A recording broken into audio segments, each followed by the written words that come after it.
طلبہ کے لیے بڑی خوشخبری آ گئی، مفت لیپ ٹاپ حاصل کرنے کا طریقہ سامنے آ گیا۔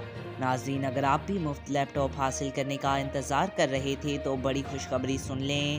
وزیر اعلیٰ پنجاب مریم نواز کی لیپ ٹاپ اسکیم 2025 کے تحت 50,000 جدید ترین لیپ ٹاپ ہونہار طلبہ میں تقسیم کیے جائیں گے اور اس کے لیے کسی کو آن لائن درخواست دینے کی ضرورت نہیں پڑے گی۔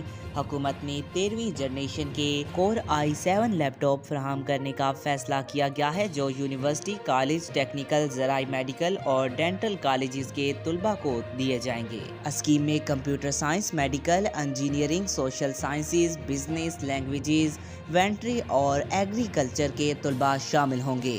لیپ ٹاپ کیسے ملے گا، اس حوالے سے اگر بات کریں تو کوئی آن لائن اپلائی کرنے کی ضرورت نہیں۔ تعلیمی ادارے خود طلبہ کا ڈیٹا مرتب کریں گے، جو بعد میں ہائر ایجوکیشن کمیشن پنجاب کو بھیجا جائے گا۔ ختمی فہرستیں ہائر ایجوکیشن کمیشن جاری کرے گا اور اہل طلبہ کو خود اطلاع دی جائے گی۔